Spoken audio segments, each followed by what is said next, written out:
E boa tarde a todos. Estamos na nossa aula número 8, Química Quântica 1. Tivemos pós-graduação em Química da UFAM. E hoje o nosso tema é um tema bem diferente. E é um tema necessário. Hoje nós vamos falar sobre ortogonalidade de funções. Vamos falar sobre operadores hermitianos. Vamos entrar no teorema ou teoria do valor médio esperado. Vamos falar inclusive sobre a notação de Braket. São assuntos importantes, um pouco mais de matemática na aula de hoje, mas são assuntos que são base dentro da mecânica quântica e nós temos que ter noção, temos que poder dominar isso daí. A noção de ortogonalidade vai ser importante também quando nós formos estudar a teoria da orbital molecular, e isso vai ser para nós algo que vai nos explicar algumas coisas que ficam sempre em aberto, ok? Então vamos lá. Então vamos começar logo com as considerações iniciais dentro de ortogonalidade. Nós já falamos aqui algumas aulas atrás que uma função de onda ela tem que ser normalizada, né? Porque o quadrado da função de onda ele é proporcional à densidade de probabilidade de se encontrar uma partícula em um determinado espaço, né? Mas para eu ter essa probabilidade, não com uma proporcionalidade, mas com uma igualdade, eu sou obrigado a ter uma função de onda normalizada. E nós vimos como encontrar essa função de onda normalizada, de maneira que quando eu tenho duas funções de onda, né, iguais, que eu faço o quadrado dessa função de onda a partir do complexo conjugado, e eu integro sobre todo o espaço, isso daqui é exatamente igual a 1. Então, nesse caso, o que acontece? Nós estamos forçando que a partícula esteja em alguma parte do universo, e essa probabilidade ela é real, ela é definida, não é uma coisa complexa, não é uma coisa imaginária, mas ela é real e definida. Então essa é o que nós lembramos das funções, elas têm que ser normalizadas, mas nós estamos falando de funções simples, uma função de onda, o quadrado da função de onda.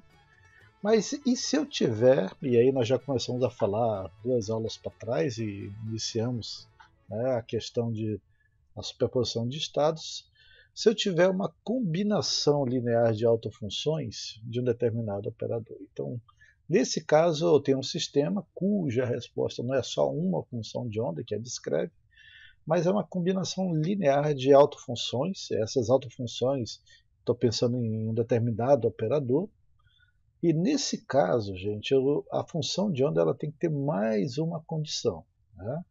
Além de ela ser normalizada, se ela se apresentar com uma combinação linear e de maneira que cada função que descreve um estado particular seja a autofunção do mesmo operador, então nesse caso especificamente, as funções elas também devem ser ortogonais. Ou seja, além de normalizadas as funções de onda em quântica, elas devem ser ortogonais. E o que quer dizer aí a questão de ortogonais, né? O que vem a ser ortogonalidade? Bem, então vamos logo definir isso daqui, né?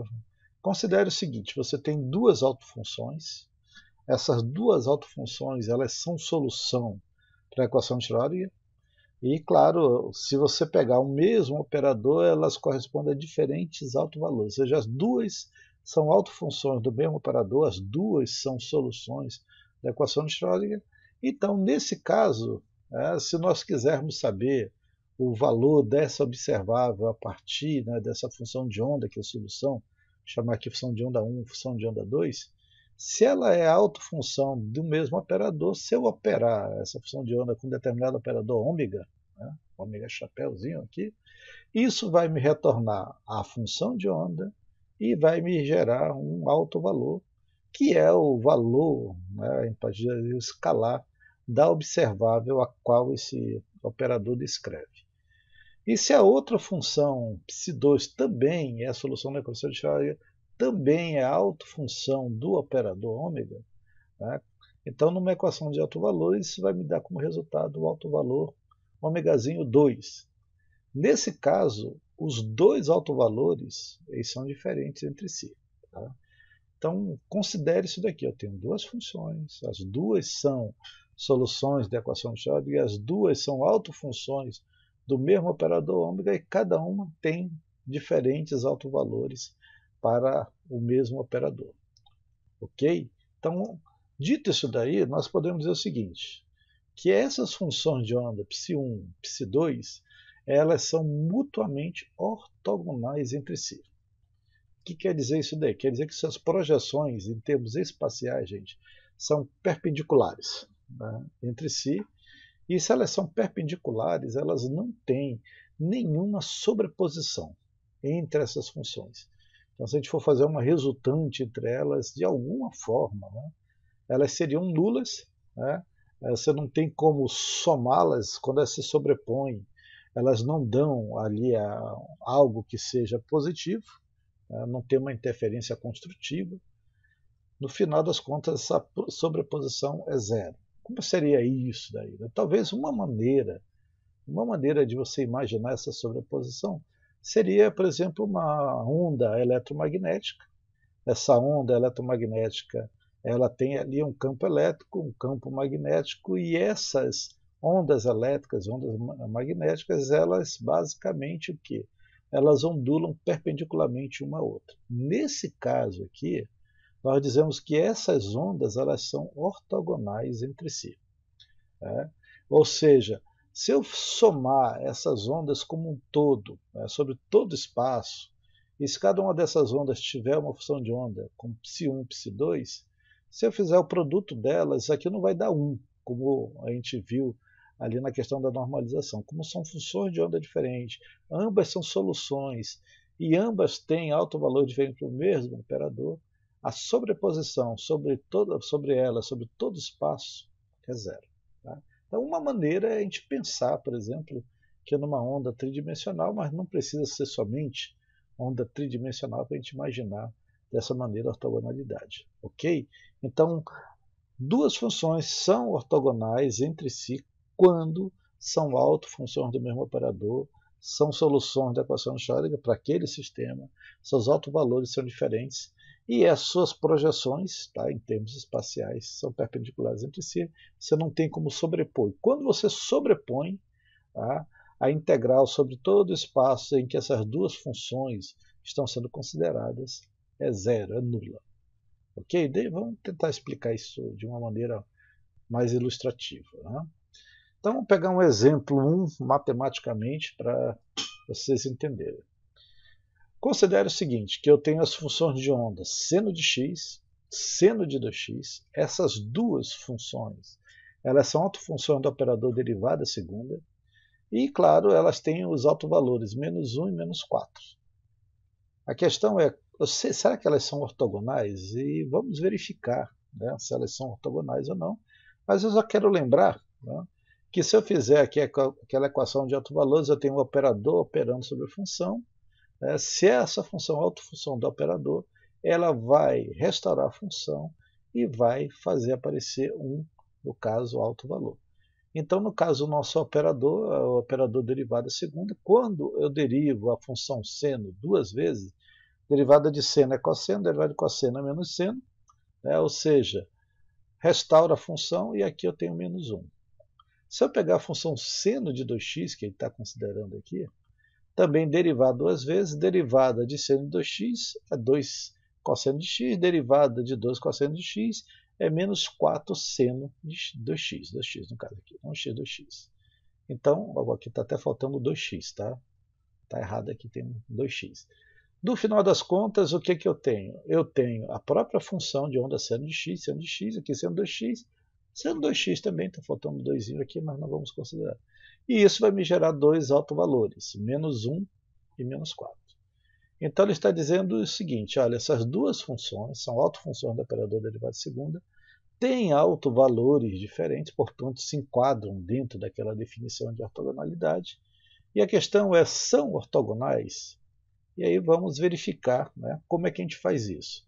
Então, para verificar a ortogonalidade, eu tenho que fazer o produto das funções e eu tenho que integrar sobre todo o espaço. No caso aqui, uma função trigonométrica, o nosso espaço vai de 0 até 2π.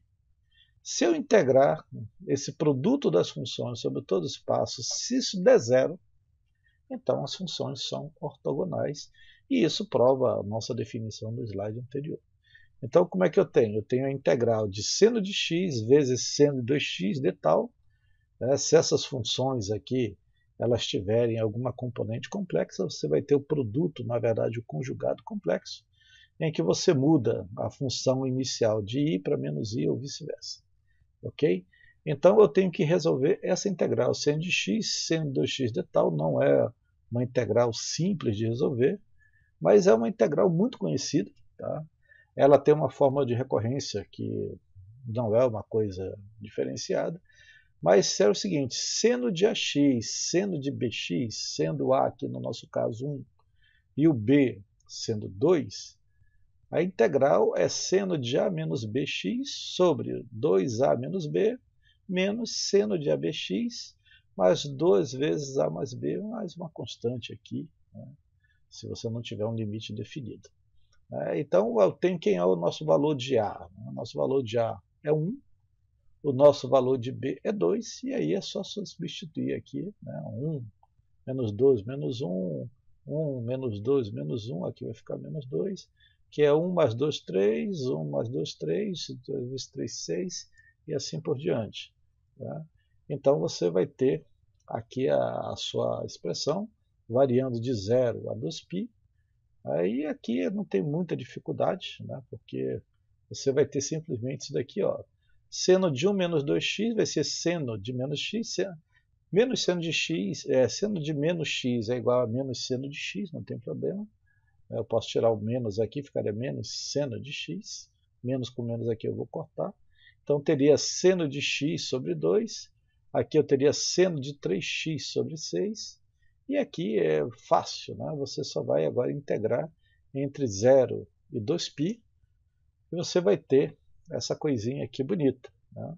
Você vai ter seno de 2π.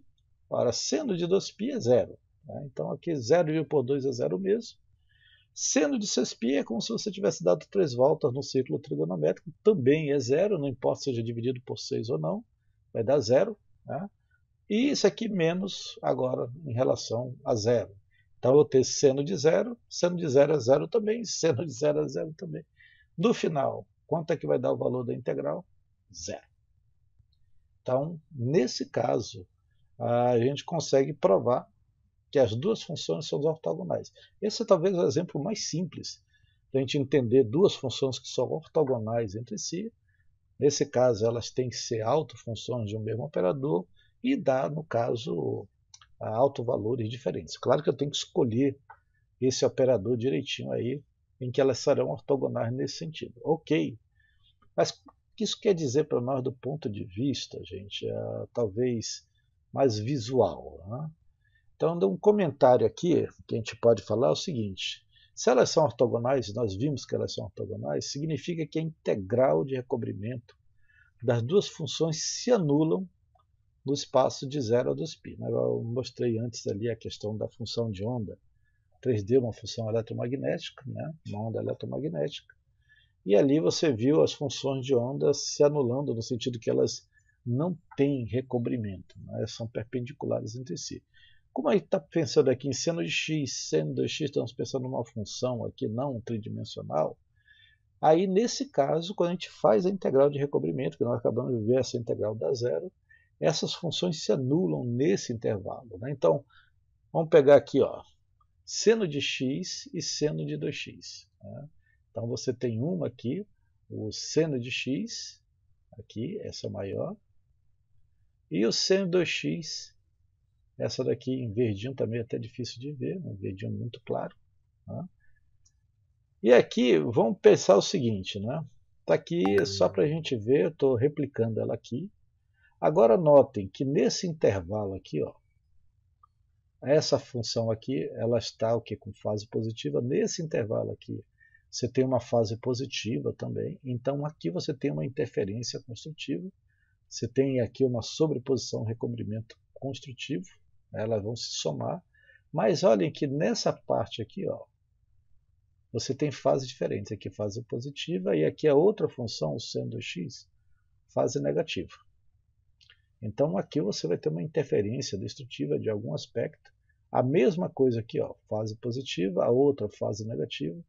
Você vai ter uma interferência aqui destrutiva, e aqui desse lado você tem uma fase negativa da 2x e uma fase negativa da seno de x. Então aqui você vai ter um somatório, tá, construtivo.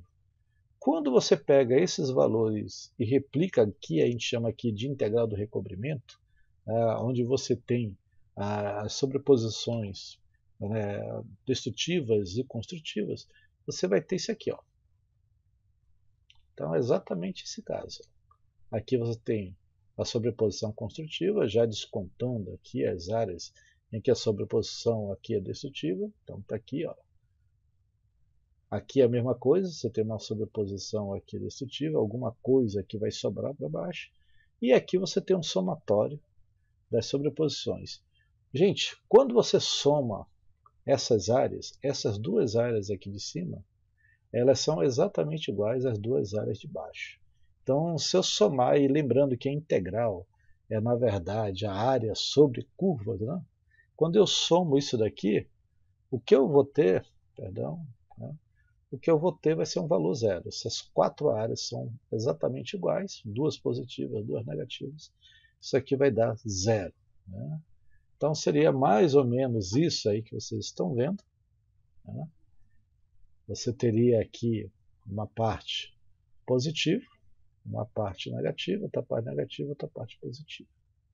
Quando você soma elas todas dentro aqui do teu espaço de 0 a 2π, 0 em diante, mesmo que você replique isso aqui para todo espaço, essas funções serão ortogonais sobre todo o espaço. Tá? Então a integral que nós calculamos corresponde justamente a essas áreas aqui sombreadas. Como essas áreas são iguais, simetricamente iguais, elas se repetem o que? A cada ciclo de 2π. Então, ao somar isso daqui, essa integral vai dar zero. Mesmo que você coloque aqui de 0 a infinito, no caso de 0 a infinito π, no final das contas, essa integral de recobrimento final vai ser nula sobre todo o espaço. Ou seja, essas funções elas são ortogonais entre si. Beleza? Muito bem, então essa seria a ideia de ortogonalidade. Né? Agora, isso aqui eu posso deixar para vocês fazerem. Considere as funções de onda seno de x, seno de 3x. Elas são operadores, são autofunções do operador derivado segunda. Seus autovalores são -1, -6. Verifique que são ortogonais, isso aqui eu não vou refazer. Tá? A resolução é a mesmíssima do exemplo 1. O resultado dessa integral, seno de x vezes seno de 3x de tal, isso aqui vai dar zero. Vocês podem usar a fórmula de recorrência depois para testar isso daqui. Isso deixa muito claro que a ortogonalidade aqui das funções, aqui você já tem o seno de x, seno de 3x, e você tem o produto das funções aqui. Né? Então, o seno de x é essa partezinha azul, né? O seno de 3x, essa aqui em rosa, quase vermelho, e o produto dessas duas equações são justamente essas áreas aqui. Ó, tá? E essas áreas, vocês podem ver aqui, elas são simétricas. Você tem duas para baixo aqui, 4 para cima, mas essas áreas somadas são exatamente iguais. Tá? Então aqui você tem duas, vamos dizer, para cima, duas para baixo, que você integra sobre todo o espaço. Essas áreas elas vão se anular. E aí você vai ter o que nós chamamos aí da prova conceitual matemática da ortogonalidade das funções. Beleza? Muito bem. Dito isso, eu pergunto logo, já vou logo colocando, e quais as aplicações que eu tenho da ortogonalidade? Gente, a definição de ortogonalidade ela tem uma aplicação muito interessante para nós quando a gente pensa em teoria dos orbitais moleculares. E ela está pensando, veja bem, a ortogonalidade são duas funções que não se sobrepõem no sentido, tá? Que não tem uma sobreposição positiva, ela é nula essa sobreposição, e ela pode ser traduzida aqui ó, como uma orientação espacial, né, não ligante. Imagina aqui ó, que eu tenho um orbital S, uma função aqui que descreve o orbital S, eu tenho uma função aqui que descreve o orbital P, naquele formato que nós já conhecemos. E esses orbitais aqui, eles estão, de certa forma, nessa orientação espacial. A pergunta é, há uma ligação química se eu tiver esses orbitais se aproximando dentro dessa orientação? Não, não há. A gente diz aqui que essa sobreposição aqui, ela é não ligante, por quê? Porque esses orbitais são ortogonais entre si. Né? Então, o que quer dizer isso daí? Quer dizer que eu tenho um recobrimento aqui, tenho outro recobrimento aqui, né?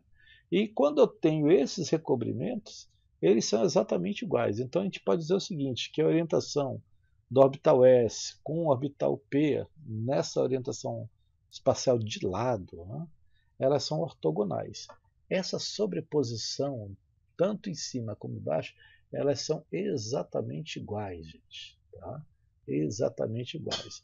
Então a gente até pode dizer assim, né, que a sobreposição positiva é cancelada com a sobreposição negativa, mas quando a gente pensa na integral aqui, quero fazer uma integral de recobrimento, recobrimento é aqui quando elas se sobrepõem. Né? Se eu tenho exatamente numa mesma integral as mesmas áreas em fases diferentes, ou pensando em termos escalares, com sinais diferentes, essa integral sobre todo o espaço vai ser nula. Tá? Então, nesse caso, a função de onda do orbital S aqui, né, com esse orbital P, esses orbitais são ortogonais entre si. Então, a integral de recobrimento vai dar zero. Deu para entender aí, gente? Tá? Esse tipo de orientação espacial ele não é uma orientação espacial estável. Tá? Esse tipo de ligação não existe. Existe, a gente fala às vezes de ligação não ligante, quando um está de um lado, outro está do outro.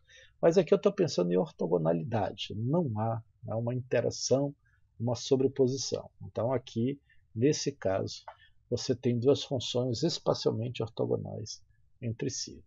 Ok? Aqui você tem outras orientações não ortogonais. Por exemplo, aqui, né, você tem um orbital S, você tem um orbital P, e nesse caso, olhem bem, eu tenho aqui uma sobreposição com fases iguais. Né, então eu tenho aqui uma ligação química aqui, SP, sigma SP. Por quê? Porque eles não são ortogonais entre si. Eu não tenho duas, como eu posso dizer, fases aqui com recobrimentos contrários. Aqui eu tenho dois orbitais P, no caso orientação Z, né? E aqui você tem sobreposição positiva, sobreposição negativa em termos das fases, né? E essas sobreposições são sempre construtivas. Então eu tenho aqui a famosa ligação π, tem uma nuvem π em cima, uma nuvem π embaixo. Por quê? Porque essas orientações são que não ortogonais. E eu posso ter também aqui um orbital não ligante, aliás, antiligante. Né? Nesse caso, você tem uma sobreposição, mas essa sobreposição são de fases diferentes, você tem um efeito aqui destrutivo. E essa ligação, ela ocorre, mas é uma ligação π, antiligante. Mas essas orientações aqui, elas são não ortogonais. Tá? Quando são ortogonais, que é a que a gente viu anteriormente, você não tem uma sobreposição estável entre elas. Tá? Então aqui, ó, vou pegar mais alguns exemplos de sobreposições ortogonais. Esse aqui é o símbolo que a gente chama aqui de ortogonalidade. A gente diz aqui que esse orbital S, ou a função de onda, que descreve esse orbital S, é ortogonal à função de onda que descreve esse orbital P, né, aquela areazinha aqui, igual que a gente já viu. Você pode ter, por exemplo, um orbital P ortogonal a outro orbital P, né, a mesma coisa, não tem uma ligação. E você pode ter os orbitais S, né, que são ortogonais entre si. Pode estar na mesma fase, pode ter em fase diferente. Aqui não tem problema nenhum. Tá? Nesse caso, isso tem uma aplicação importante em termos de entendimento para a questão dos átomos em si, moléculas. Olha, o orbital S é que aqui está na mesma fase. Em geral, você tem um orbital 1s, ele está numa fase positiva, 2s está na fase negativa, 3s positiva, assim por diante. Tá? Mas o orbital 1s ele é ortogonal ao orbital 2s, tá? E a todos os outros orbitais s, dentro do mesmo átomo. Então eu não tenho orbital 1s se fundindo com o orbital 2s, se fundindo com 3s, com 4s. Primeiro que eles estão em fases diferentes e eles são ortogonais entre si. Tá? Então, a mesma coisa você pode pensar para o orbital P. Né? Se eu pensar o orbital 2P, não importando aqui se é PZ, PY, PX, ele vai ter uma configuração em termos ondulatórios de fase, vamos dizer aqui, ó, positivo e negativo. Se você pegar o 3P, dependência XYZ, ele vai ter a fase contrária e assim por diante, até chegar, sei lá, o 6P e assim em diante. O fato é que todos os orbitais P dentro de um mesmo átomo, eles são ortogonais entre si. Então eles não se fundem entre si. Né? A integral de recobrimento de todos os orbitais ortogonais sempre vai ser zero. Né? Então esse tipo aqui, ó, de situação, isso não vai acontecer. Se eu pegasse o orbital 2P e o orbital 3P, vamos dizer que ambos, né, fossem mais ou menos assim, eles têm uma mudança de orientação de eixo. Né? Então ficaria um sobre o outro aqui, mas essa sobreposição seria simetricamente igual nas áreas de recobrimento. Então a sobreposição entre eles seria zero. Tá? Então, sobreposições ortogonais, não há integral de recobrimento, ou há, né? Mas só que essa integral ela dá um valor igual a zero. Então a gente não tem que se preocupar com aquela ideia assim, será que os elétrons dentro de um átomo, né, esses orbitais eles se fundem, dando origem a outros orbitais? Aí a gente está quase entrando numa outra teoria, que não é o nosso caso, que é a teoria de hibridação, que é um tipo de modelo para a gente entender aquelas regras do octeto. Mas quando a gente vai olhar do ponto de vista da função de onda mesmo, você não tem orbitais dentro do mesmo átomo, né, havendo sobreposição, recobrimento entre eles, gerando um novo orbital. Tá? Então, matematicamente, essas funções são ditas ortogonais entre si. Muito bem. E aí, vamos entrar na questão da ortonormalidade. Né? Aqui é uma coisa importante. Por quê? Porque as funções de onda que nós estamos falando, as funções que são soluções da equação de Schrödinger, na maioria dos casos, elas, quando são operadas, né, por determinados operadores, elas já devem estar normalizadas, né, e ortogonalizadas, devem ser ortogonais. Né? Quando a gente tem uma função de onda que está normalizada e ela é ortogonal em relação a uma outra, nós dizemos que essas funções elas são ortonormais. Então você está juntando, são dois casos que as funções de onda em termos de quântica, geralmente, tá? Em pouquíssimos casos a gente pode até não considerar, mas todos os casos as funções de ondas que a gente diz normais, bem comportadas, elas são normalizadas e são ortogonais entre si. Então a gente diz que elas são ortogonais, ortonormais. E qual é a questão da normalidade e ortogonalidade? Na normalização, você tem a função de ondas multiplicada por ela mesma em termos de complexo conjugado, integrado sobre todo espaço, isso aqui vai dar igual a 1, o que nós acabamos de ver no início da nossa aula. Mas, se a gente tiver duas funções diferentes, que são autofunções do mesmo operador com autovalores diferentes, a integral sobre todo espaço, no caso a gente está falando de integral de recobrimento, isso aqui vai dar zero. Então aqui eu tenho uma condição de normalização e aqui eu tenho uma condição de ortogonalidade. Quando eu tenho funções de onda que elas são normalizadas, são ortogonais, elas são ortonormais. E a gente pode até colocar esse resultado aqui, o 1 ou 0, como delta de Kronecker. Né? O delta de Kronecker seria mais ou menos assim, né? Você junta essas duas numa só, seria a função de onda I, né, conjugado J de tal. Se I for igual a J, tá? Então delta aqui é 1. Se I for diferente de J, o delta é 0. Então, às vezes em livros, você vai ver essa notação aqui com um deltazinho do lado. Né? Aí você diz o que esse delta está querendo dizer. Só para lembrar que esse delta aqui está relacionado aqui a essas funções de onda são iguais ou se elas são diferentes. Se iguais, a integral sobre todo o espaço é 1, a partícula existe em algum lugar do espaço, ainda bem. E se elas forem diferentes entre si, a integral de recobrimento, né, uma vez que elas são ortogonais, estamos pensando em funções de onda do mesmo operador, né, autofunções, então o delta aqui vai ser 0. Ok? Então esse deltazinho nós chamamos de delta de Kronecker. Muito bem, mas na aula anterior nós falamos sobre superposição de estados, né? E a gente falou o seguinte: cada estado individual ele tem um valor para uma determinada observável, né? Se você for medir um estado quântico, toda vez que você mede, você vai ter um valor diferente. Por quê? Porque cada estado individual tem um valor diferente e você não sabe exatamente qual vai ser esse valor final. A questão ali do gato, né? O gato na caixa. Será que o gato está vivo, está morto? Talvez que você abre você não sabe o que é. Né? A questão ali de spins, né? Os vários estados de spins.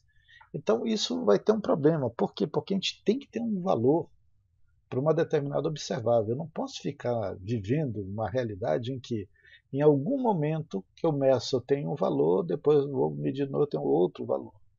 Né? Em algum momento, essa função de onda vai ter que colapsar para um único valor, e isso é o que nós chamamos de valor esperado. Então, vamos pensar de novo. Né? Eu tenho uma função de onda total, ela é composta de vários estados individuais, psi, e eu quero atribuir um valor específico para uma determinada observável física. Como é que eu vou fazer isso daí? Né?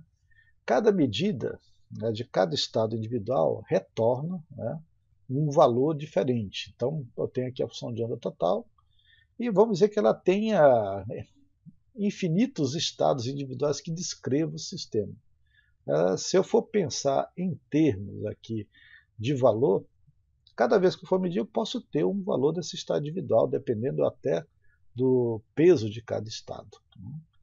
Mas como é que eu vou fazer isso? Eu tenho que pensar alguma coisa em termos de um valor médio de todos esses estados individuais. E esse valor médio aqui, né, é um somatório sobre todos esses estados individuais, e esse valor nos representa mais ou menos quanto seria o valor daquela observável, né, dentro, considerando os seus muitos estados individuais. Então, C aqui, no caso C1, C2, C3, são os números reais, tá? São os diferentes pesos que correspondem aos estados individuais.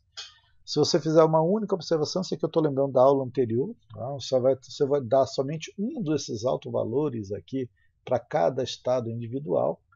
E o valor médio, gente, é o que nós chamamos de teorema do valor médio ou valor esperado, que é dado por esse símbolo aqui, colchetes, né? Colchetes não, menor, maior, do operador, que eu estou querendo saber qual é o valor daquela observável. E ele é definido dessa forma aqui. A gente diz que o valor esperado de uma determinada observável é a integral, a gente diz, desse sanduíche aqui. Quem é esse sanduíche? É a função, operador, função. Então, função complexo, né, operador, função de tal. Quando eu integro sobre todo o espaço do meu sistema sendo considerado, o que eu vou ter é o valor médio daquela observável. E aí eu posso utilizar esse valor médio como o valor mais provável para aquela medida daquele estado que se apresenta como uma superposição de estados individuais, como uma combinação linear de estados individuais. Claro que essas funções aqui elas estão normalizadas, né? Por quê? Porque se você normalizar, você não vai conseguir chegar ao valor médio daquela observável. Ok? Deixa eu demonstrar isso daqui, e aí a gente tem que pensar, puxar da cabeça aí aquela aula sobre autovalores, né, e autofunções. Vamos pensar o seguinte: eu tenho uma partícula cuja função não apresenta, ela não tem combinação linear de estados individuais, ela é um estado puro. Né? E eu quero medir o que? O valor de uma observável ômega. Qual é essa propriedade de ômega? Não importa, uma observável qualquer. Nesse caso, eu tenho que ter o operador dessa observável e eu tenho que ter a função de onda. Eu opero, né, a função sobre esse operador e eu tenho no final um alto valor e restauro a função. Esse alto valor é exatamente o que? O valor da observável que eu quero obter. Né? Então, isso aqui vocês lembram? Operador operando sobre a função de onda, se ela é alta função do operador ômega, isso vai me dar um alto valor, um número que corresponde ao valor da observável física representado pelo operador, e restaura a função. Então, nesse caso, eu já estou dizendo que a função é alto valor alta função do operador ômega, e o ômegazinho é o seu alto valor. Muito bem. A questão é, e se eu usar o teorema do valor esperado? Né? Será que vai dar a mesma coisa? Então vamos lá. Né? Se eu utilizar o teorema do valor esperado, ou o valor médio esperado, eu tenho que fazer essa integral. A integral seria psi conjugado ômega psi de tal. Né? E aí você vai trabalhar aqui, porque aqui você tem o operador operando sobre a função. O operador sempre opera pela direita. Né? Ele opera na função de onda que está à sua direita. Só que eu sei que o operador função é ômegazinho função. Então o operador psi vai me dar ômegazinho psi. Eu já sei que a função de onda é a autofunção do operador. E essa integral passa a ser isso daqui, ó, gente. Esse é a integral de psi conjugado ômegazinho psi de tal. Quem é ômegazinho? Ômegazinho é um alto valor. É um número, né? Não é uma variável, é um número real. Ele pode sair dessa integral sem problema nenhum. Né? Então, o que eu vou ter? O que sobra aqui quando eu saio da integral? Eu vou ter integral de ômega conjugado, aliás, psi conjugado psi. Né? Só que eu sei que se as funções são normalizadas, a integral psi conjugado psi de tal vale exatamente igual a 1. Tá? E aí o que vai ter? Né?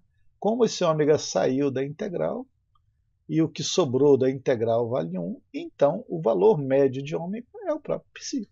É o próprio psi. Por quê? Porque ele não tem estados individuais, ele é um estado puro. Ora, o mesmo valor que eu obtenho na equação de autovalores é o valor que eu obtenho pelo teorema do valor médio esperado. Perfeitinho.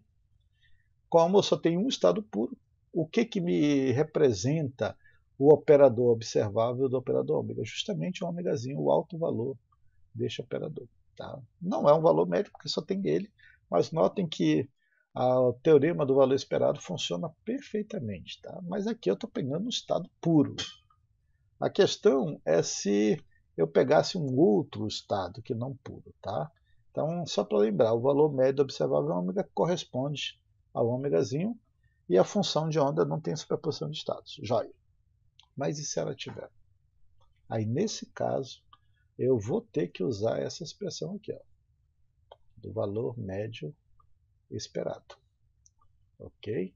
Então vamos lá. Aqui tá, faltou até uma parte, né?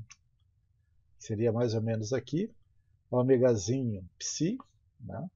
O ômega sai da integral, como nós falamos, aí fica a integral psi psi de tal. Isso aqui vai dar 1, no final vai dar ômega. Coisas do PowerPoint. Muito bem.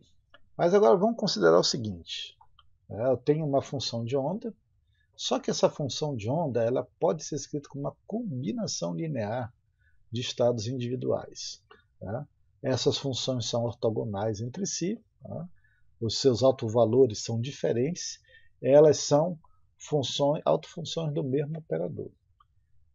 A questão é, se eu quero medir uma propriedade, né, eu tenho que ter o operador dessa propriedade, esse observável, e eu vou operar sobre a função de onda. E isso vai ter que me restaurar a função de onda e no caso, alto valor. Mas aqui eu não tenho uma função de onda simples. Eu tenho uma combinação de funções, de estados individuais. Então, nesse caso, para eu saber o valor dessa observável, eu tenho que usar o teorema do valor médio esperado. Tá? Então, qual é o teorema do valor médio esperado? O valor médio do observável ômega é a integral psi conjugado a operador psi de tal. Ok? Só que a nossa função é isso aqui, ó. C1 psi1 mais C2 psi2, ou seja, a psi aqui, psi, é uma combinação linear de estados individuais. E aí o que eu tenho vai ser isso aqui, ó.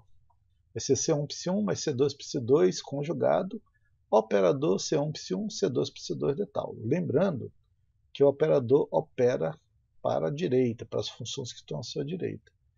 E notem que aqui eu tenho justamente a minha função em termos de autovalores, né? A equação de autovalores, ômega psi de tal.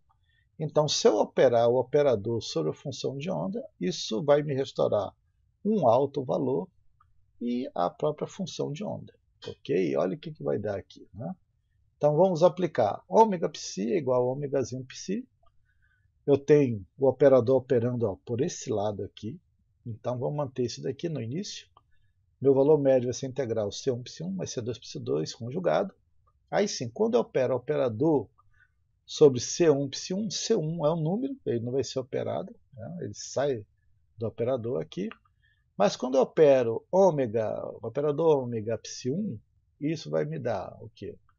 O alto valor ômegazinho π1. Então eu vou ter ômegazinho 1, C1 π1, a mesma coisa operando aqui, eu vou ter C2, ômegazinho 2 π2, de tal.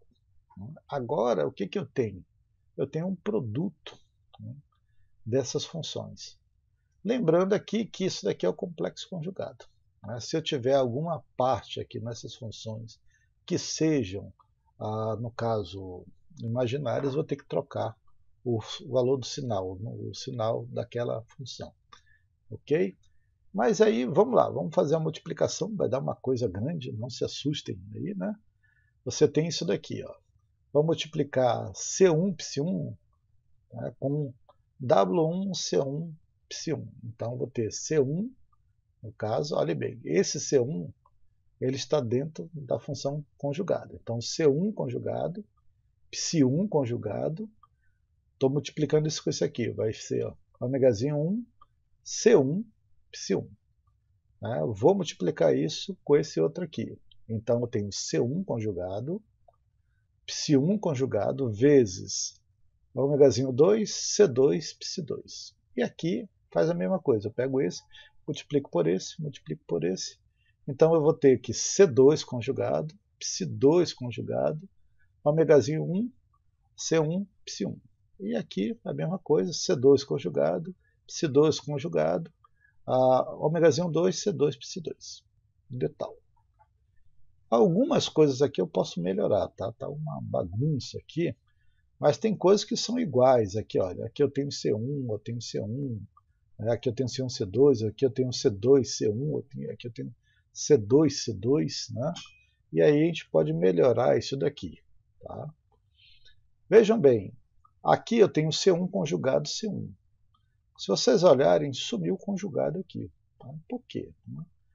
C1, gente, assim como o ômega 1, ou ômega 2, ou C2, ou C3, isso aqui são os pesos dos estados individuais. Esses pesos são números reais. E lembrando, quando eu tenho um número real conjugado, número real, na verdade, esse conjugado é só uma multiplicação. Número real conjugado não faz sentido. A operação conjugada tem a ver com números complexos. Quando você tem um número imaginário. Como aqui C1 é real, então C1 conjugado C1 é C2. Tá? É C1 ao quadrado.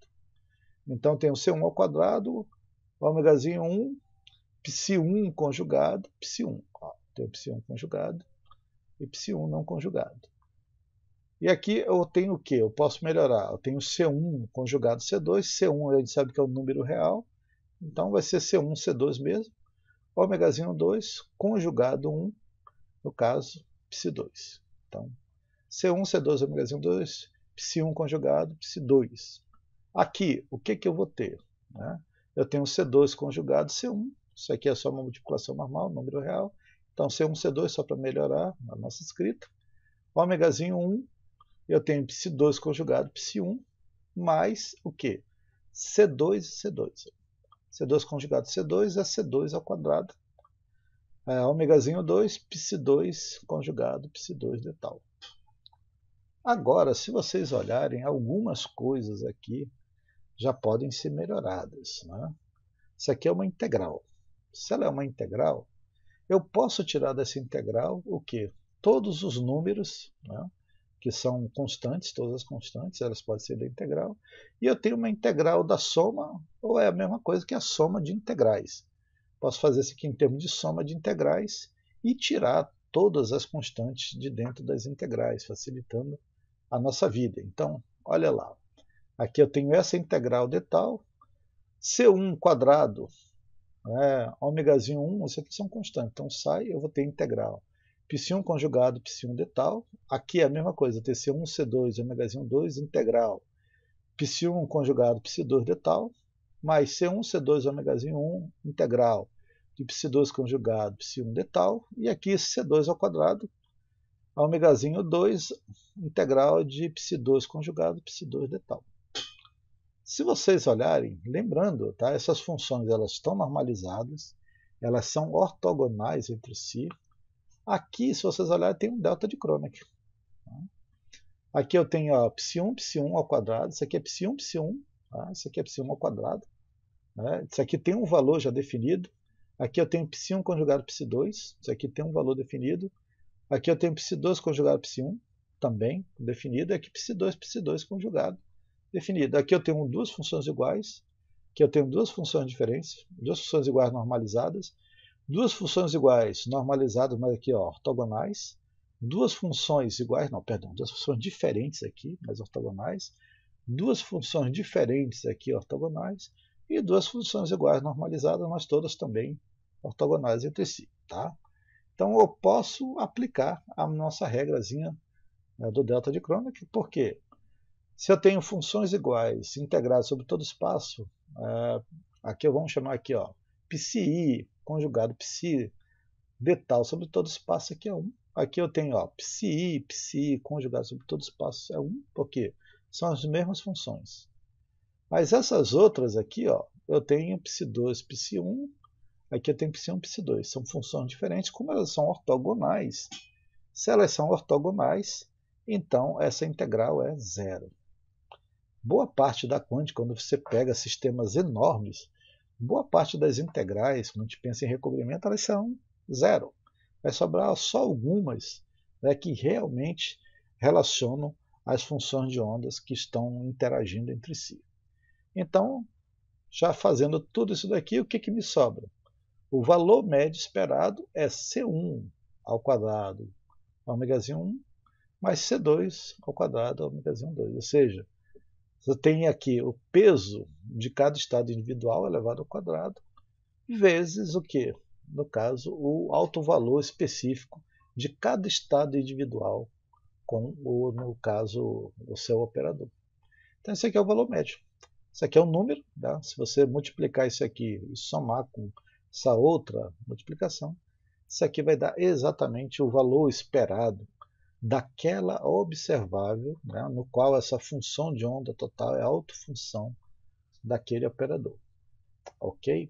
Então, a gente não tem nem muito que perder tempo nisso daqui. Eu posso operar cada estado individual específico, né, com o meu operador. Eu vou ter um ômegazinho 1, posso operar separadamente o outro também com o mesmo operador, vou ter o ômegazinho 2. E aí basta eu somar isso daqui multiplicado pelos pesos de cada estado elevado ao quadrado. Isso daqui vai ter uma aplicação, tá, gente, na teoria de orbitais, que a gente vai tentar interpretar aqueles orbitais que são gerados nos programas aí de mecânica quântica. Isso tem uma aplicação, tem aquelas tabelas, você entra ali nos logs desses programas, né? Quando você tenta fazer ali uma molécula, você tenta otimizar ou calcular a energia single point, você vai entrar lá, você pode encontrar as tabelas ali de cada orbital, e nessas tabelas você vai ter o peso de cada orbital, você vai ter o valor da função ali, e você vai ver que dá para encontrar o valor médio a partir desses valores, tranquilamente. Muito bem, vamos pegar o exemplo 3. Vamos pegar um exemplo 3. Vamos calcular o valor médio da distância de um elétron ao núcleo no átomo de hidrogênio no estado de mais baixa energia. Considere a função de onda normalizada abaixo. Então, a pessoa está nos dando uma função de onda, já está dizendo que essa função de onda é normalizada, e ele quer calcular o valor médio, né, ou o valor esperado da distância do elétron ao núcleo do átomo de hidrogênio dentro, né, considerando essa função de onda aqui simplificada.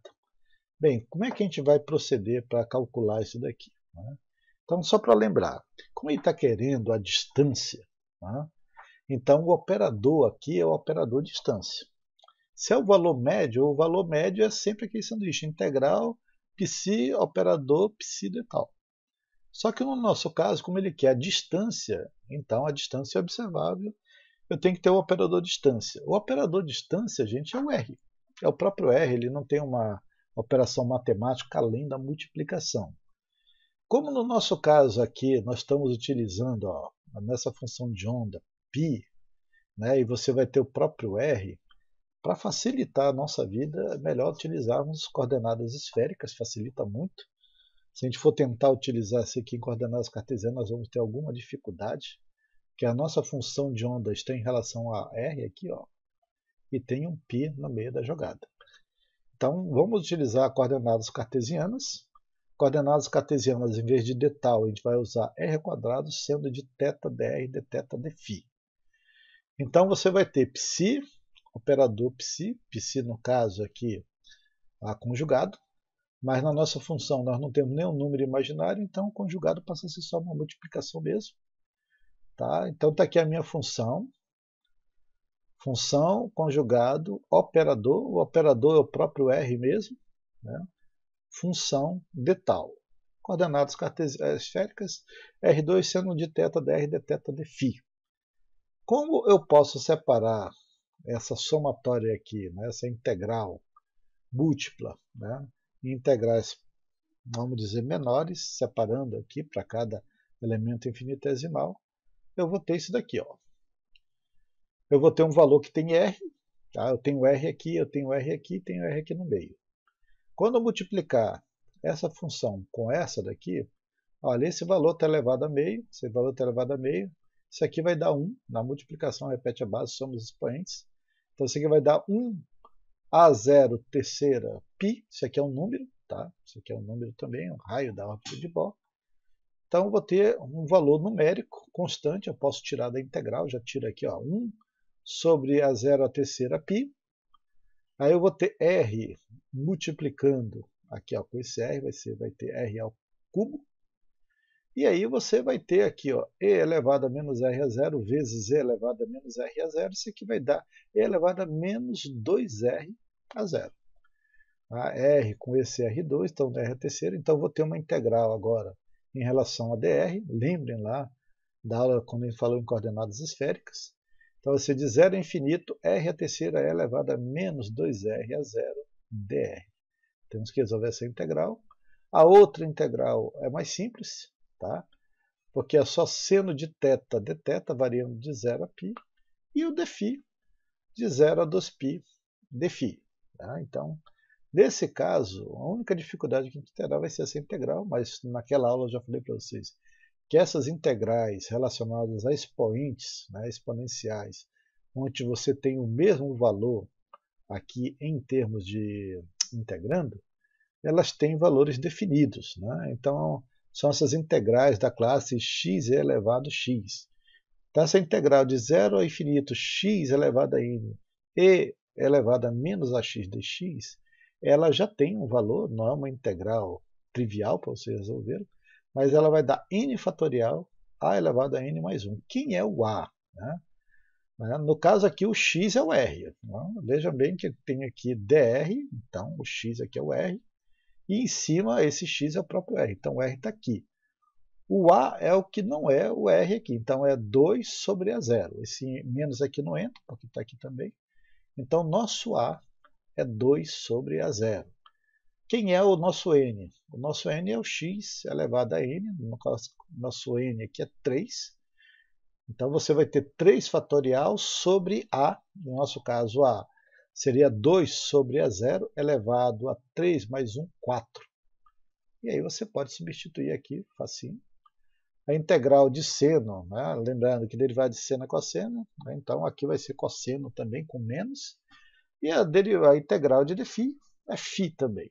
Tá? Então você tem aqui, ó, 1 sobre a zero a terceira π. Como aqui já está no denominador, a gente já inverte. Né? Então tem 3 fatorial. Era 2 sobre a zero. Aqui fica 0 sobre 2 elevado a quarta. A integral aqui de seno menos cosseno, variando aqui de 0 a π. E a integral de dφ é o próprio φ, variando de 0 a 2π, que já está aqui 2π menos 0. Tá? Então nós não temos dificuldades aqui. Eu já posso até melhorar esse valor, porque eu tenho a zero elevado a terceira, a zero elevado a quarta. Eu vou cortar aqui, vai ficar 0 em cima. Né? Eu vou ter 3 fatorial aqui, né? Eu tenho 3 também em algum lugar, tenho 2 elevado a quarta, já simplificando tudo. Eu vou ter 3 sobre 8. E aqui eu vou ter o quê? Cosseno de π e cosseno de zero. Cosseno de π é menos 1, cosseno de zero é 1, mas como tem um menos aqui, vou ter menos com menos 2 com menos mais 2. Aqui com 2π vai dar 4. Então eu tenho 4π, eu tenho 8π. Eu vou poder cortar o 4 com 8π, e aí eu tiro o π da jogada. Isso vai me dar sobrando o quê? 3 meios de A0. Pronto. Esse daqui é o valor médio esperado, né, da distância, né, no átomo de hidrogênio do núcleo, né, do elétron no átomo de hidrogênio, essa distância média é o seu núcleo. Então esse valor, esse A0, gente, é o raio da órbita de Boyce, tem um valor diferente, é 52,9 picômetros. Então quando você substitui, você vai ter 3.052,9. Isso daqui vai dar 79,4 picômetros. Isso daqui é o que? É a distância média do elétron ao núcleo, no átomo de hidrogênio, do estado de mais baixa energia, no estado fundamental, considerando que a função que descreve esse elétron é esse aqui. Ok. Deu para entender? É tranquilo. Em geral, essa primeira parcela aqui, com raríssimas exceções para os sistemas mais simples, são integrais desse tipo aqui, que a gente não tem muita dificuldade em aplicar. Ok? Muito bem. E aí eu quero falar uma segunda parte, que são os operadores hermitianos, né? Até agora eu não falei sobre isso. Nós já vimos que as funções de ondas elas devem ser normalizadas, se elas forem uma função que seja a combinação de dois estados, e esses estados sejam soluções da equação de Schrödinger, e esses estados tenham autovalores diferentes para o mesmo operador, então essas funções elas devem ser, no nosso caso, ortogonais. Agora, para operadores eu não falei muita coisa, né? Mas o cálculo do valor médio, gente, ele só pode ser aplicado, só pode ser usado se o operador for hermitiano. E, claro, as funções ortogonais, aí já falamos. Todos os operadores que a gente trabalha em mecânica quântica que descrevem observáveis físicas, eles são hermitianos, né? E hermitiano é um pouquinho complicado de explicar em termos assim, mais simples, né? Mas a gente pode dizer que são aqueles que obedecem essa relação ou essa daqui, é a mesma coisa. Tá? O que é um operador hermitiano? Aqui, pensando aqui no valor médio, eu tenho psi conjugado, operador psi de tal. Então, eu tenho duas funções de ondas diferentes aqui, né, que são provavelmente estados individuais de um estado total. E esse operador ômega, ele sempre opera para o quê? Para a direita. Mas um operador hermitiano, eu posso pensar esse, vamos dizer, sanduíche dessa outra maneira aqui. Tá? Seria, veja bem que ele está operando sobre a função j. O operador hermitiano ele permite fazer isso daqui, ó, função j conjugado operador função i. Claro que se você pensar que eu tenho aqui o complexo conjugado aqui em cima, por fora, se eu aplicar o conjugado aqui dentro, eu vou ter o quê? Conjugado com conjugado, some, né? Porque passa a ser real, você volta a mesma coisa. E aqui você vai ter um que não é conjugado, mas com conjugado ele passa a ser conjugado. Então você tem aqui o mesmo. Ó. Conjugado I, né? Quando você aplica o conjugado externo para o conjugado J, ele não passa a ser mais conjugado. E você tem o mesmo operador. Só que o operador está operando sobre a função de onda I, não mais sobre a função de J. Uma outra maneira que se coloca nos livros é assim, ó.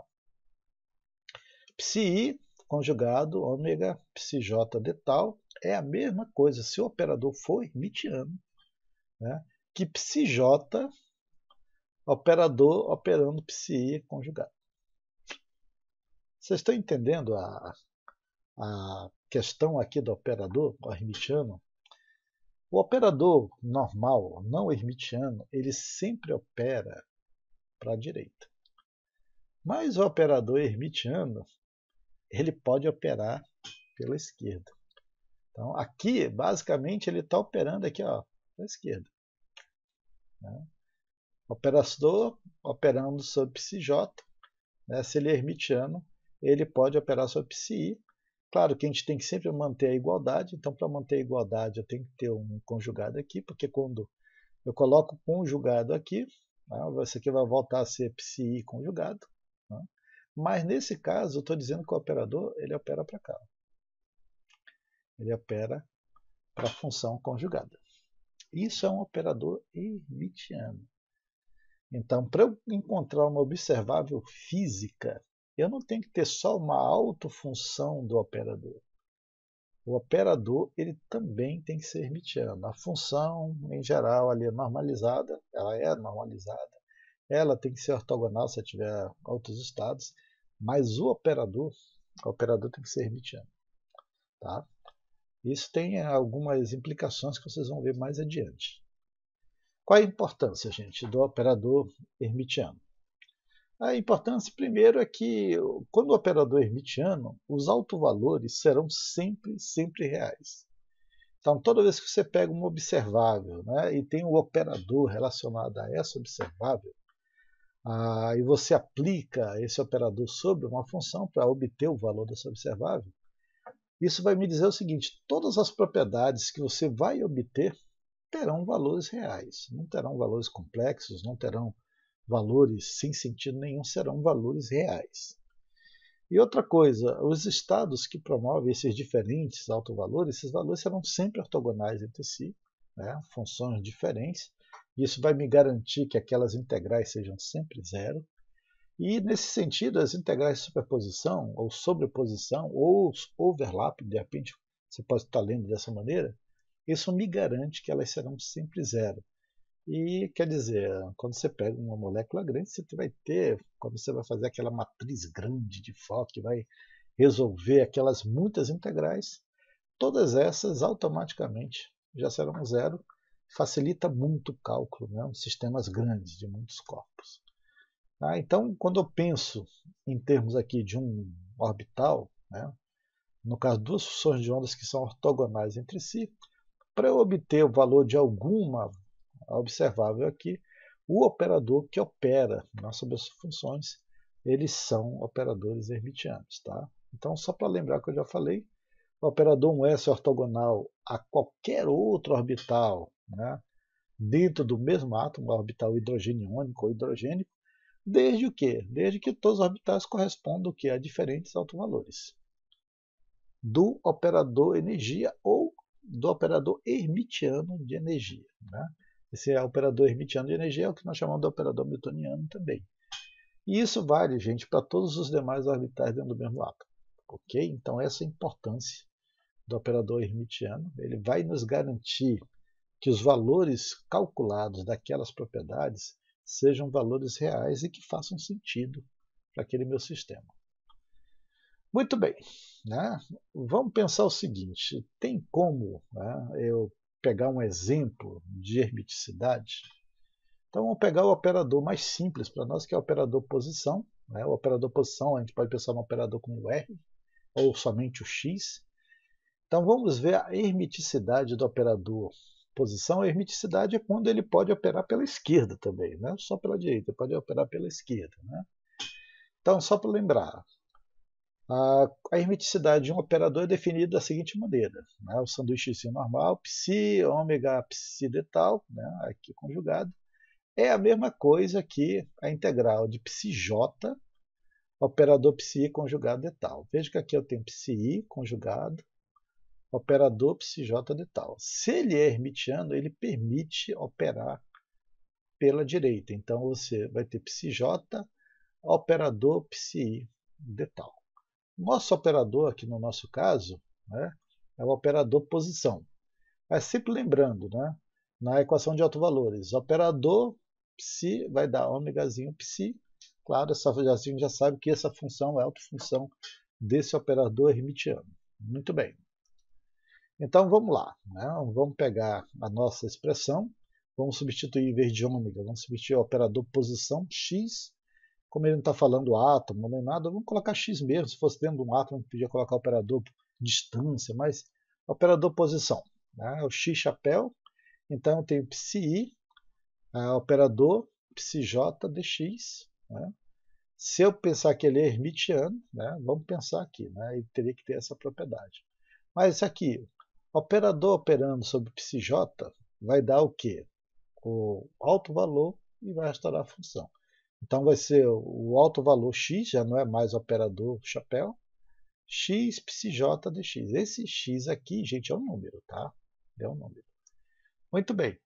Agora vejam, isso aqui é um número, isso aqui é uma multiplicação. Se ele é um número, uma multiplicação pode multiplicar pela direita, pela esquerda, não tem nenhum problema nenhum. Isso seria a mesma coisa, né, que se eu colocar algo conjugado para fora, e eu colocar assim, ó, psj conjugado x psi dx. Então, ó, eu entro nessa história aqui certinho. Porque quando eu aplico conjugado, isso aqui não vai ficar mais conjugado, e isso aqui vai ficar conjugado. Mas como esse operador aqui é operador posição, e é basicamente uma multiplicação, ele pode multiplicar psi, ou ele pode multiplicar psj. Isso mostra que ele é um operador que hermitiano.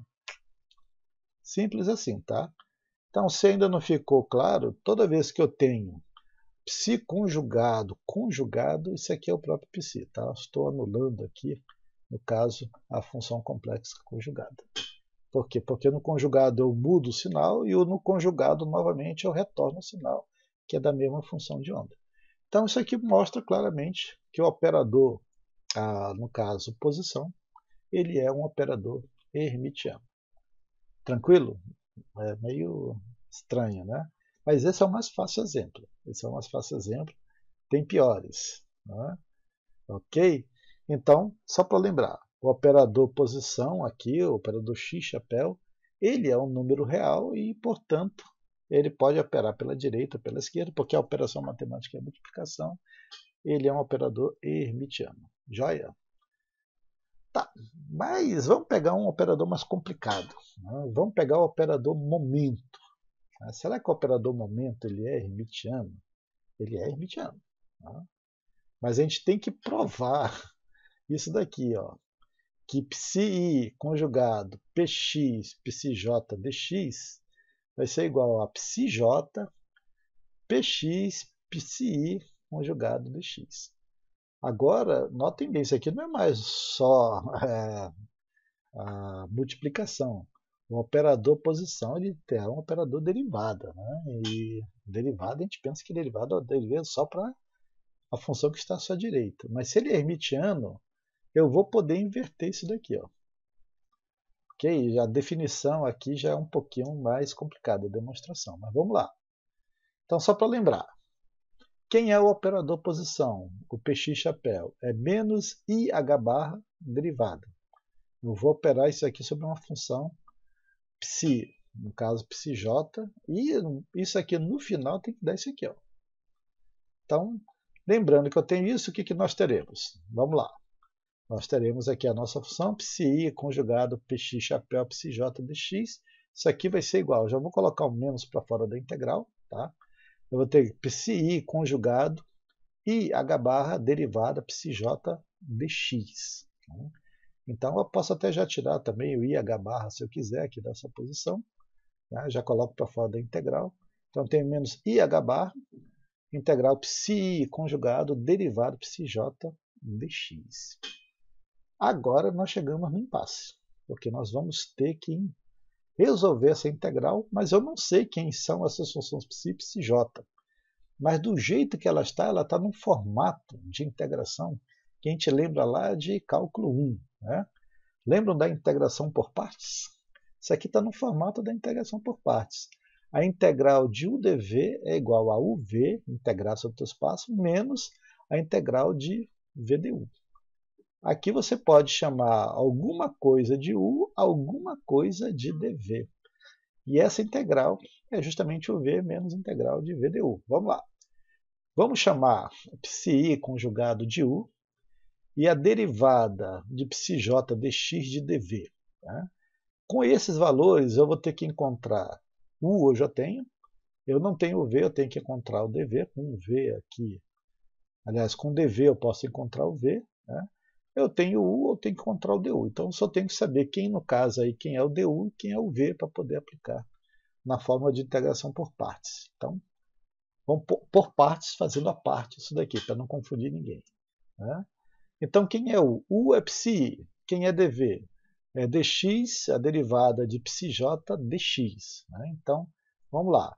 Se eu tenho U, quem é a derivada de U? Então, a derivada de U vai ser a derivada de psi conjugado dx, dx. Tá? Para facilitar aqui já a nossa vida. A derivada disso dx.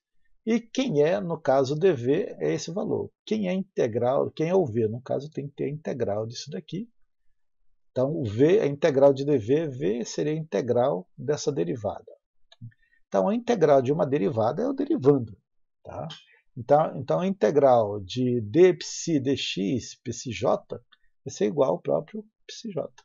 Então, olha, eu já tenho u, que é o psi conjugado, tenho o v, que é o psj, tenho o du, que é a derivada de psi dx, e tenho, ou no caso, o meu v, que no caso é o próprio, aliás, e o dv, que é a derivada de psj dx. Aqui eu só passo o que para substituir? O v integral de menos vdu. Vamos substituir aqui. Então, está aqui. Né? Estou colocando já sobre todo o espaço possível. Né? Então, você tem essa integral aqui. Psi conjugado a px, psj, dx é igual ao quê? Né? Menos IH barra UV menos VDU. Então, quem é o V? Então, tem aqui o U, psi conjugado, UV, psj, menos integral de VDU. Quem é, no nosso caso, o V? Né? O V é psj. Está aqui. Okay? Quem é o nosso DU? Nosso DU é a derivada de psi dx. Então, está aqui.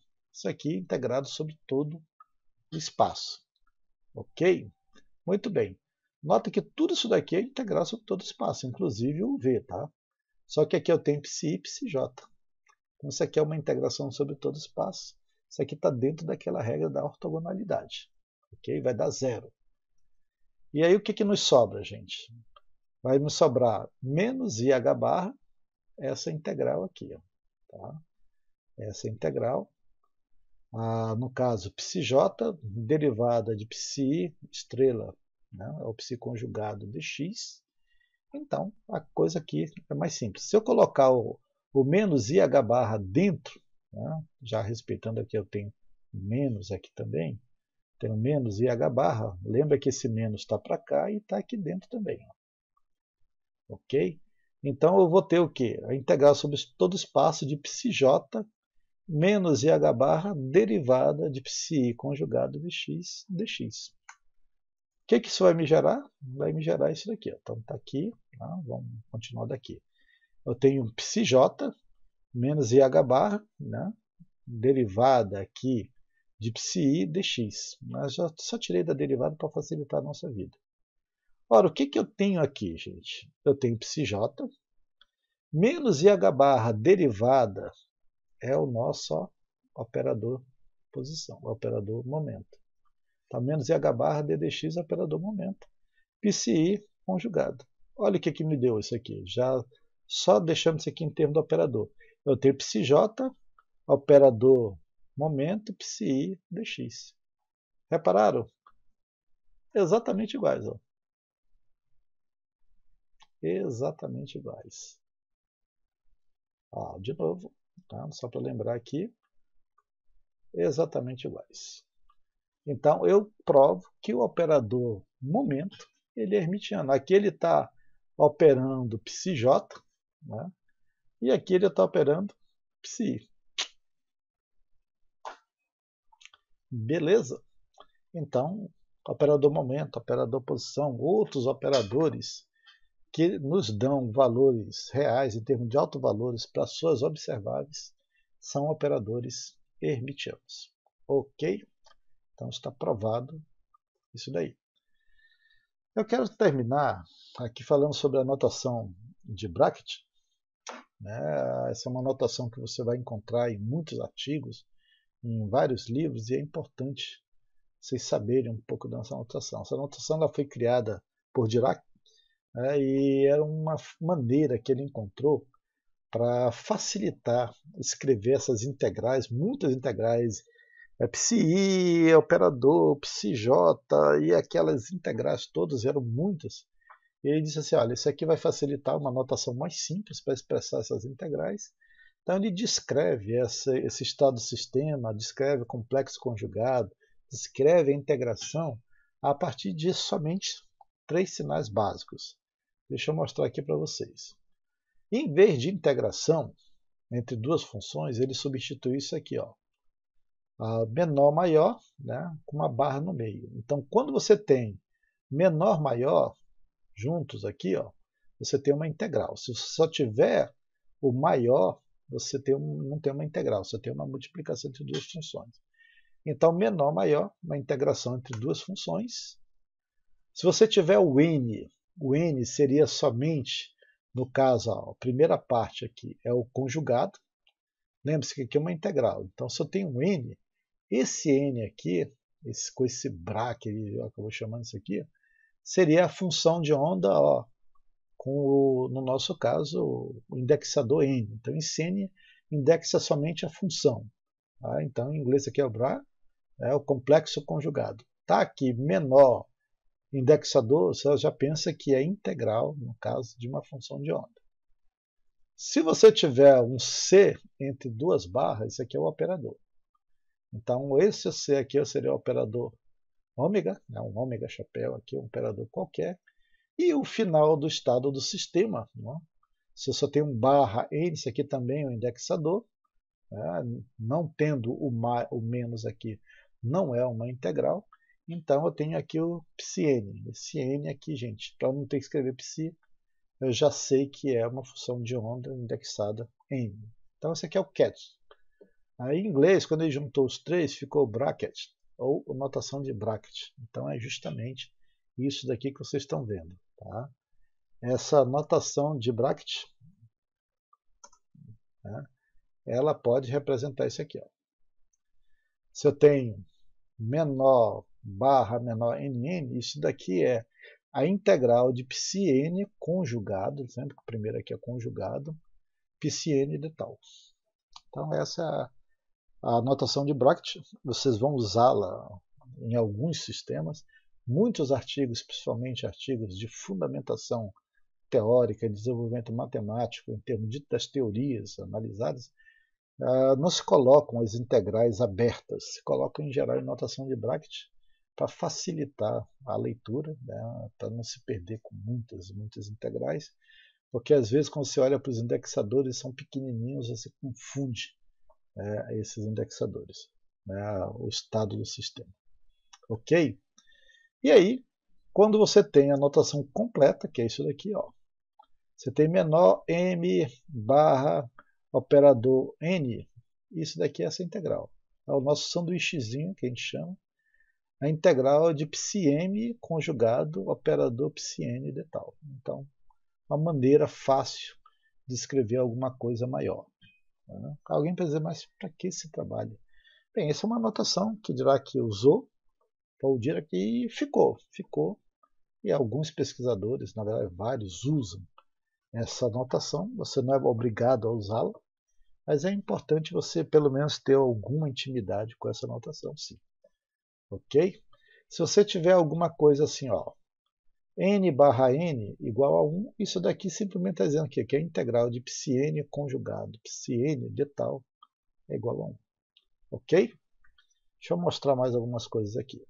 Se eu não tiver o menor aqui fechando o bracket, gente, né, se eu tenho ó, a ômega n, então isso daqui é o estado do sistema. Né? Se eu tenho aqui ômega n, isso é igual a ômegazinho n, tá? Porque a operação em termos da função de onda n, isso aqui vai me dar um alto valor e vai restaurar a função. Então, se isso aqui, ó, operador psi-n é igual ao alto valor psi-n. Então, aqui, ó. Não fechando o bracket, isso daqui é simplesmente o quê? Uma equação de autovalores. Joia! Vamos adiante. Aí vamos pegar um exemplo aqui. Vamos botar o nosso tempo, temos tempo. Então, utilizando a notação de bracket, mostra que os autovalores de operadores hermitianos devem ser iguais, devem ser reais. Perdão. Então vamos pensar o seguinte. Vamos dizer que A é o nosso operador, esse operador é hermitiano, e psi e psi j são autofunções do sistema. Então, se eles são autofunções do sistema em termos de bracket, eu vou ter aqui, ó, e operador j vai ser o quê? AIJ. Isso eu não estou entendendo. Mas pensa em termos de integral. Integral de psi conjugado operador psij vai ser igual ao quê? Como ele é hermitiano, o hermitiano ele pode operar pela direita, pela esquerda, não pela direita. Então, se ele é hermitiano, então A opera sobre I, então seria A operando psi conjugado psij.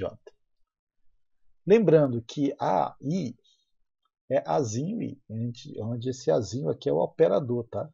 Ou é o autovalor, perdão. Hoje está difícil. Então, o operador operando sobre a função de onda I vai me gerar o autovalor e vai me restaurar a função de onda. Isso aqui é só uma equação de autovalores, por quê? Porque o bracket não está fechado. Ok? Então, o que, que nós temos? Nós temos assim, como AI, né, a operador operando sobre I é AI, então você vai ter o quê?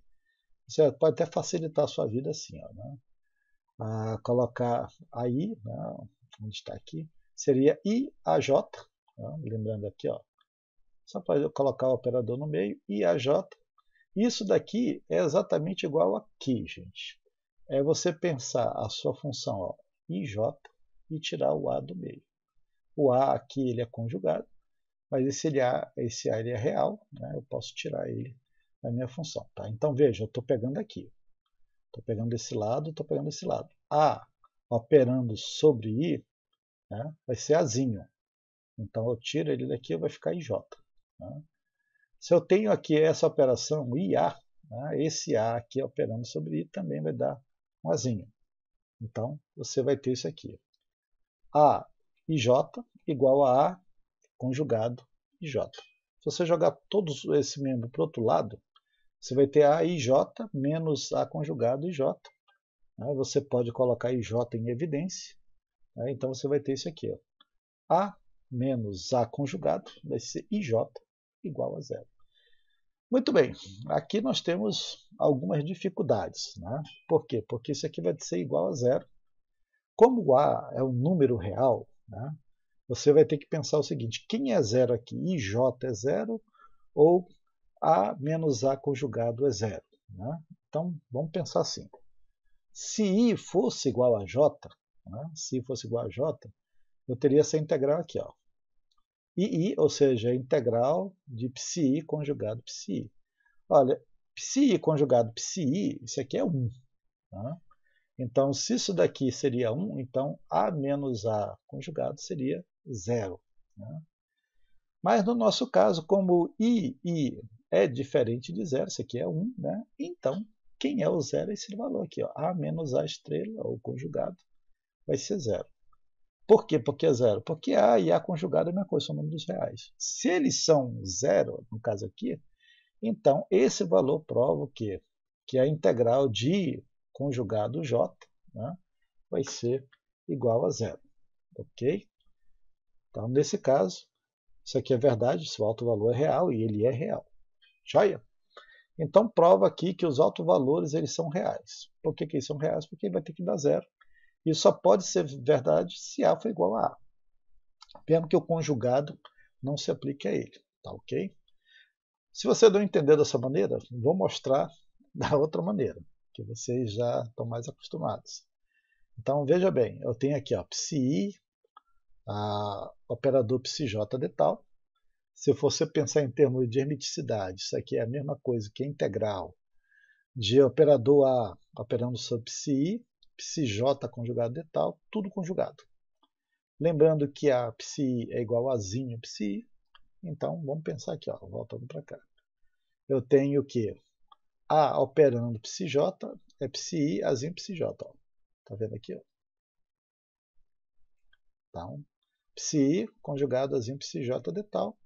Desse outro lado aqui, eu tenho que A, no caso operando sobre psi, vai dar Azinho, psi, esse psi aqui, ó, já pensando conjugado, esse psi conjugado, o J conjugado do conjugado é o próprio J. Então eu tenho esse Azinho aqui, que ele é conjugado, saindo da minha integral.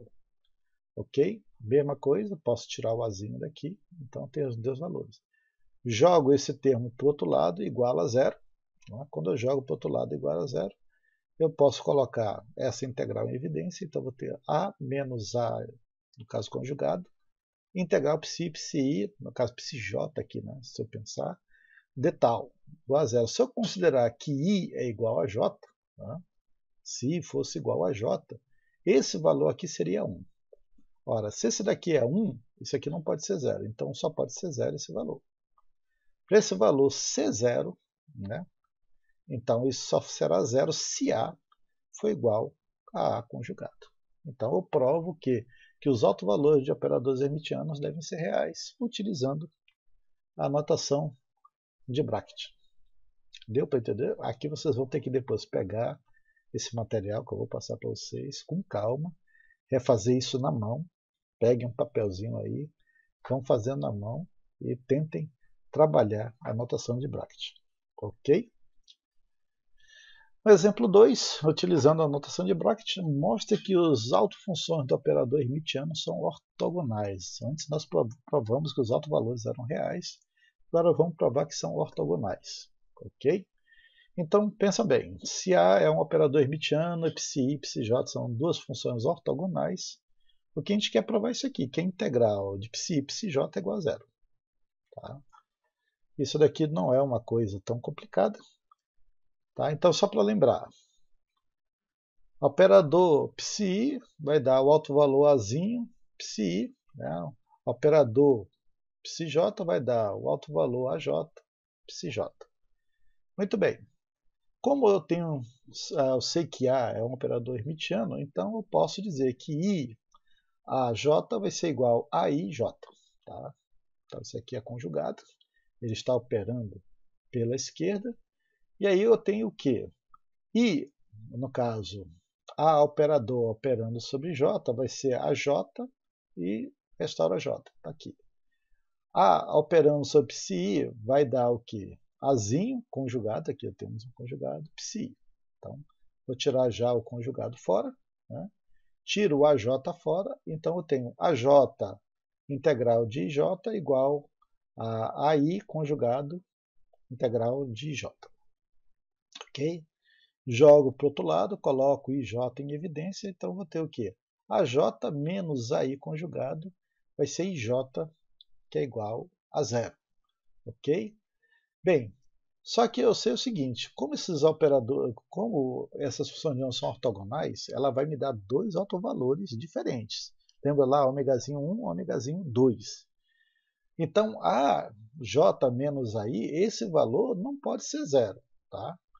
Então, se eu tiver aqui que a I é igual a I, no caso, conjugado, no final eu vou ter a J menos a I, são dois números reais, esse valor não vai dar zero, mas eu tenho uma multiplicação aqui, gente. Isso aqui é igual a zero. Se esse termo não pode ser zero, então quem é zero é justamente essa integral aqui.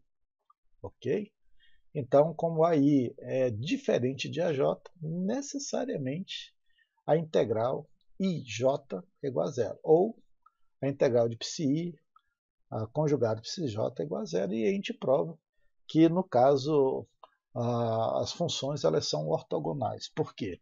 Porque a sua sobreposição deu zero. Joia! Então aí estão as nossas referências. E aí eu fico por aqui também. Estou aberto para perguntas, dúvidas, respostas. Ok? Vamos lá.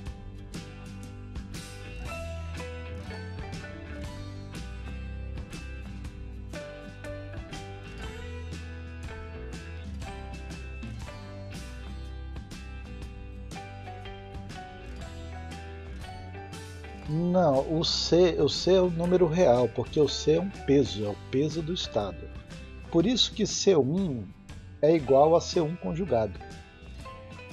Por isso que a gente podia somar, podia multiplicar C1 vezes C1 conjugado dava C1 ao quadrado, porque ele é um número, não é um peso, né? É um número peso daquele estado, né? Como a função de onda ali ela é elevada ao quadrado, né, aquela combinação linear, no final o teorema do valor médio esperado ele vai te dar o que? O peso ao quadrado daquele estado individual vezes o alto valor. Mas esse peso C1, C2, ele não precisa ser um número complexo. E mesmo que ele seja, em algum aspecto, como você elevá-lo ao quadrado, né, você vai deixar de ter um imaginário ali. Então, no final das contas, quando você elevar ao quadrado para o valor mais esperado, isso aí sempre vai dar um número real, multiplicado pelos seus altos valores de cada estado individual. Em geral, a gente considera C1 e C2 números, C3, C4, números reais, número peso. Aí agora você poderia perguntar, eu poderia ter um número imaginário ali como função peso? Se a gente estivesse trabalhando com a equação de Schrödinger dependente do tempo, é possível você pensar nisso daí. Tá? Se você tiver um peso imaginário, aí você não tem como pensar em termos do seu estado individual. Então não faz sentido você ter os pesos, no caso, complexos. Os pesos serão sempre reais. Ok? E agora, o alto valor podia até dar um alto valor meio, vamos dizer, complexo. Poderia ter um valor complexo. Mas quando o operador ele é hermitiano, né, você garante que nunca vai ter um alto valor complexo. Os altos valores podem dar complexo, mas quando você usa o operador hermitiano, ele não vai dar complexo. Ele vai dar um valor real. Ok?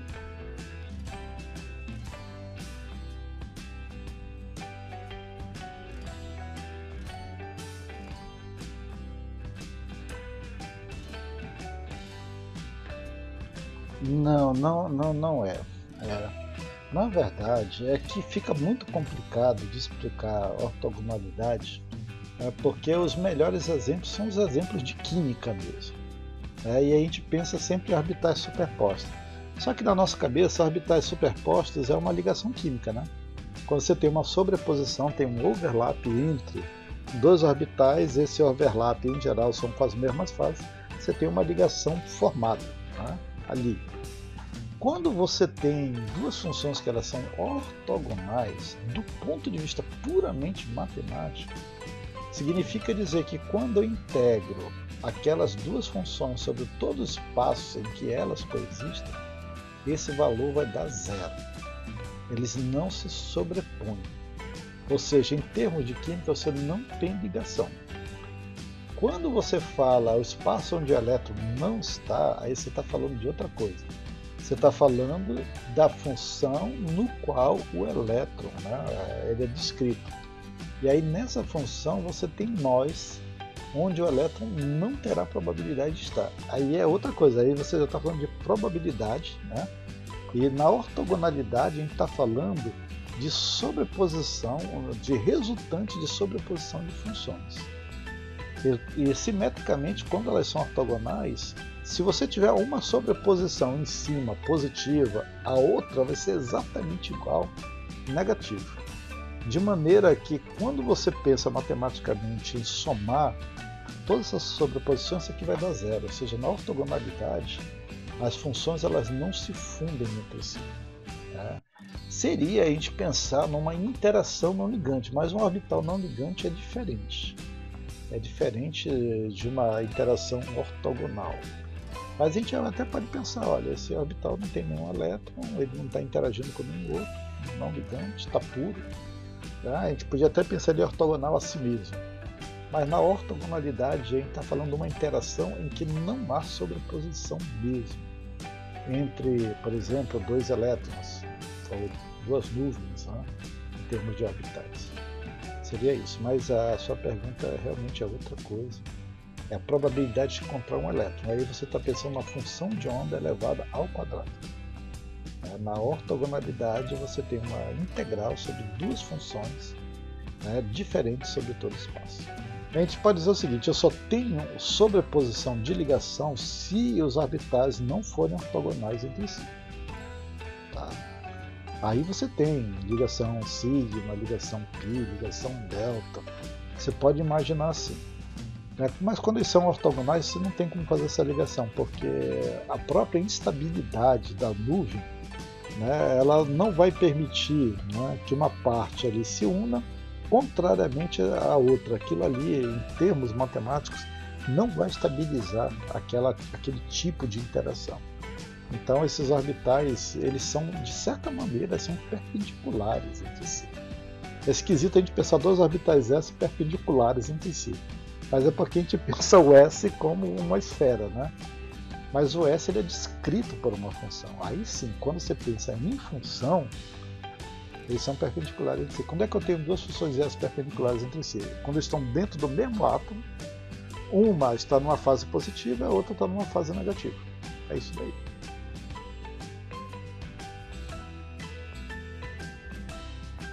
Olha, a teoria da hibridação, o modelo de hibridação, é um modelo que facilita o entendimento de ligações de valência em termos de regra do octeto. Tá? Então, na hibridação, na ideia da hibridação, você pega um S, esse S ele hibrida com P, pode ser com um P, com dois P, com três P's, pode ser até com D, né? E aí você forma um orbital híbrido, e esse orbital híbrido pode explicar, por exemplo, algumas geometrias de alguns complexos metálicos, né? Pode explicar por que o carbono ele pode ter 4 ligações. Mas essa teoria ela pressupõe que esses orbitais eles se fundem entre si. Só que nós temos um problema, por quê? Porque dentro de um mesmo átomo, esses orbitais são todos ortogonais entre si. Então nunca vai fundir um S com P do mesmo átomo, que é o que acontece na hibridação. Você tem carbono 1s2, 2s2, 2p2, aí junta o S com P, um elétron, ele é levado lá para o último orbital do P, e aí você forma o orbital híbrido sp3, ou seja, com 4 lóbulos. E você fica assim, não, tudo bem, explica, a gente aprende isso orgânica, funciona. O problema é que isso não existe. Tá? Isso não existe, é uma maneira que a gente consegue explicar alguns aspectos da matéria, de interação de elétrons de um átomo com o outro, que faz sentido dentro de uma regra, que é uma regra falha, que é a regra do octeto. A regra do octeto não funciona, ela mal funciona até o cálcio, dali em diante ela não funciona. E aí, se você for tentar explicar, por exemplo, a tetravalência do carbono, você vai ter muita dificuldade em termos da regra do octeto, porque você não tem orbitais suficientes para isso, para fazer 4 ligações. Então, eu não lembro quem foi que criou a ideia da teoria da hibridação. Ele considerou orbitais híbridos, aí funciona para complexos metálicos, uma coisa belíssima. Mas aí quando você pega um átomo de carbono, né, e tenta ali fazer, vocês podem fazer isso aí mesmo no computador de vocês, pegam um Rutherford da vida, um DFT da vida, e calcula o átomo de carbono sozinho, né? E aí você vai ver os orbitais do carbono, né? Você vai ver que tem orbitais ali vacantes que permitem 4 ligações, mas não quer dizer que fundiu o S com P ali. Você não vai ver o S fundido com P, né? Aqueles 4 lóbulos que o pessoal gosta de mostrar, né? O que você vai ter é orbitais atômicos puros com um elétron de cada um na camada de valência, que permite fazer 4 ligações. Tá? Então, quando a gente vê dentro de um átomo, gente, eu tenho, por exemplo, o 2p, o orbital 2p, 2px, eu vou ter o 3px.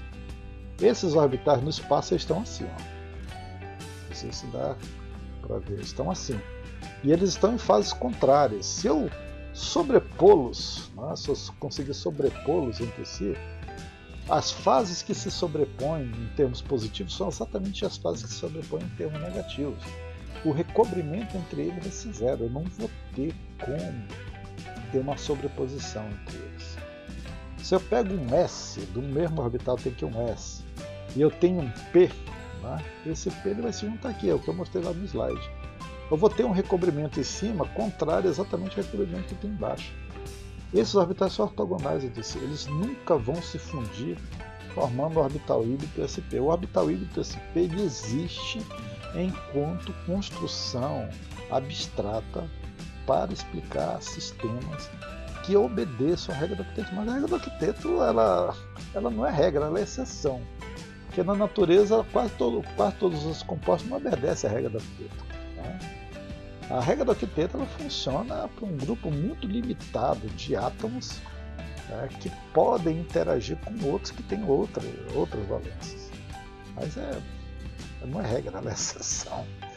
Ela só funciona muito bem para os átomos organoides até o cálcio. Daí em diante ela começa a dar problema, né, problemas muito ruins. Ali nos gases nobres você vai ver gás nobre tipo xenônio fazendo 8 ligações de valência, mas o xenônio não está estável. E assim por diante. Agora a gente pode mostrar um orbital molecular que tenha assim uma parte de S, a parte de P, parte de D na formação do orbital molecular. Mas o orbital molecular é uma outra teoria. É uma outra teoria que lembra um pouco a hibridação, mas não é hibridação. Na hibridação você tem uma fusão. No orbital molecular você tem um orbital que é formado por contribuições individuais dos orbitais atômicos. Aí a gente pensa o orbital atômico como estado individual e o orbital molecular como estado total. Então seria o Psi grande igual ao C1, Psi1, C2, Psi1, onde Psi1, Psi2, Psi3 seria S, P, D na formação daquele orbital total. Em síntese, todo orbital molecular tem todos os orbitais atômicos. Mas o peso de alguns orbitais atômicos é tão pequeno que de fato a participação dele no orbital molecular é zero. Mas no orbital molecular todos os elétrons participam daquele orbital. Alguns são tão pequenos que basicamente a função é zero para aquele estado individual daquele elemento dentro daquela molécula. A gente vai falar isso alguma coisa se a gente tiver orgânica 2 ou quântica 2 aí, abrir o jogo nisso.